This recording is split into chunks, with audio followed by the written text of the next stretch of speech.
Hello guys, உங்கள் வீட்டு குட்டீஸோட ஹெல்த்தியான வெயிட் கெயின் அப்புறம் இம்யூனிட்டி பூஸ்ட் பண்ணுறதுக்காக ஏதாவது ரெசிபி தேடிட்டு இருக்கீங்களா?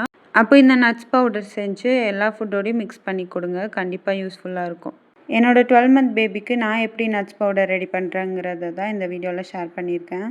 மெஷரிங் கப் இல்லை ஒரு டம்ளர் கூட எடுத்துக்கோங்க. நான் இந்த டம்ளரில் தான் எல்லாத்தையுமே மெஷர் பண்ணியிருக்கேன். 3/4 கப் பாதாம் எடுத்துக்கிறேன். அது ஒரு 15 மினிட்ஸ்க்கு ஹாட் வாட்டரில் ஃபஸ்ட்டு சோக் பண்ணி வச்சுக்கலாம். அதோட 2 டம்ளர் மக்கன தாமரை விதை எடுத்திருக்கேன். 1/2 டம்ளர் முந்திரி, 1/4 டம்ளர் பொட்டுக்கடலை, 1/2 டம்ளர் வால்நட், 1/4 டம்ளர் பிஸ்தா, லாஸ்ட்டாக 1/4 டம்ளர் அவல் எடுத்துக்கிறேன். இப்போ இது எல்லாத்தையுமே லோ ஃப்ளேமில் வச்சு லைட்டாக கலர் சேஞ்ச் ஆகிற அளவுக்கு ரோஸ்ட் பண்ணி எடுத்துக்கலாம். அவல் மட்டும் ஒரு 10 செகண்ட் வச்சாலே போதும், நல்லா ரோஸ்ட் ஆகிக்கும். லாஸ்ட்டாக சோக் பண்ண வச்சுருந்த பாதாமோட ஸ்கின் எல்லாம் ரிமூவ் பண்ணிவிட்டு அதையும் ட்ரை ரோஸ்ட் பண்ணி எடுத்துக்கலாம். இப்போ இது எல்லாத்தையும் நல்லா ஆற விட்டுட்டு அப்புறம் மிக்ஸி ஜாரில் போட்டு நல்லா பல்ஸ் பண்ணி எடுத்துக்கலாம். ரொம்ப அரைக்கக்கூடாது, ஆயில் விட்டுரும். அவ்வளோதான், நட்ஸ் பவுடர் ரெடி. இது பேபிஸோட ஃபுட்லலாம் மிக்ஸ் பண்ணி கொடுக்கலாம். ரொம்பவே ஹெல்த்தி அண்ட் டேஸ்டியாக இருக்கும்.